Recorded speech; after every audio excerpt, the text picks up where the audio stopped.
Hi, it's Kevin Slow Jammin' James. You know, with this pose and with the backdrop, it is story time. I'm going to tell you this. This story will be lengthy, but it'll be quick. That doesn't make sense, Kevin. Lengthy, but quick. It's about DJ Quik and how I met him out in Fontana. So let me kind of back up.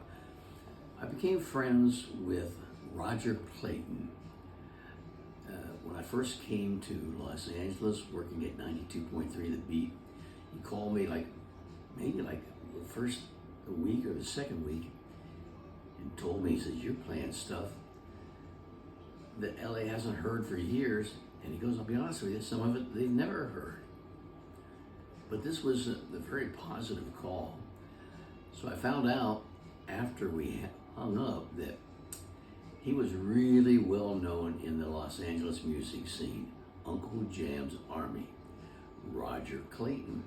So Roger had a famous shop, record shop, Vermont and Imperial, called DJ Records. I came out with Slow Jams, the Timeless Collection, and it turned out my first stop would be to Roger's store on Vermont and Imperial, DJ Records. Came out, volumes 1 and 2 had just come out. Got to the store, and Roger says, "Okay, I got that roped off area up there." I go, "What are you gonna do with that?" He says, "That's where you'll be." I go, "Well, that's not where I'm gonna be." He goes, "Why?"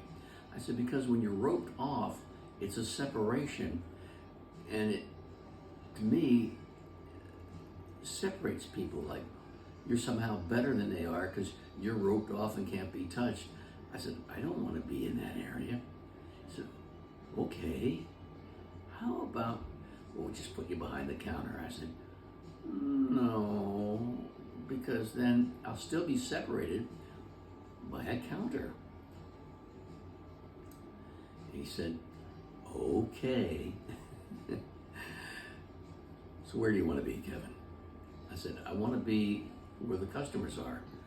He said, "Well, that'll be out there right where you're standing." I said, "That's where I'll be." And that's where I stood the whole time. As people came in, I autographed and everything. Now, before I finish this story, I'm going to change caps. And by the way, I always wear a cap. It makes you wonder, do I have hair? The reveal. Look out. I've got hair. Okay, so I've changed my cap. Roger, as I found out later, had a store in Fontana.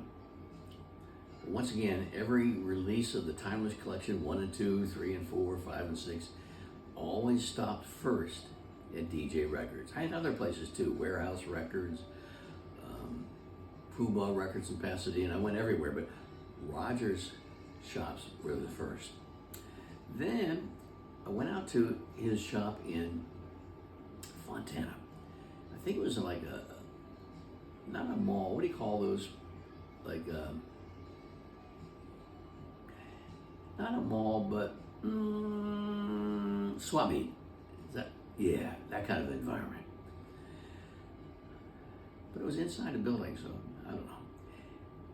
Anyway, that's not the major part of the story. Well, it kind of is. So I'm there signing like I normally do. No roped off area. I wasn't separated. I was just out there.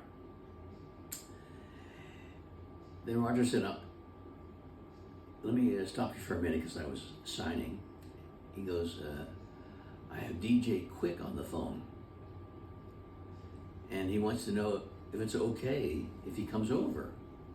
I said, "Absolutely." So DJ Quik, who I had known before with Theo, had been to Quik's house and everything, but I didn't know him as well as Theo did. But we were friends. Sure enough, he comes all the way to Fontana, and I think he lived in the Valley. For those of you in LA, it's a pretty good distance from LA, the Valley, to Fontana. So he does come over there. And everybody was so excited. And I said, oh, DJ Quik. But he had an album in his hand.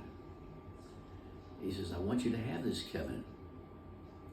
Are you familiar with the group Hunt's Determination? I went, no. Let me play a little bit of it so you...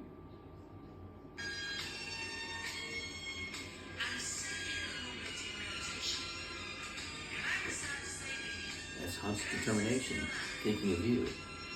Love that song. Listen to that.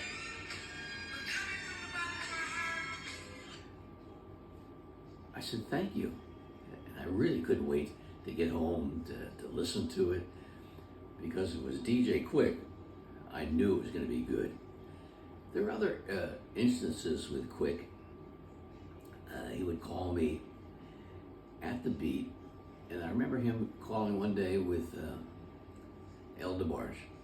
They were friends, I guess still friends, and they loved the song I Want to Be Closer by Switch, and I'd play that. But that's my Quik story, that he was so kind to come all the way out there. And once again, all the people that were there had no idea that DJ Quik was going to be there. It was just a great day, and showed me what a great artist and person that DJ Quik is. Now, I haven't talked to him in a while, but here's my plan. I'm posting this video, and I'm going to tag DJ Quik.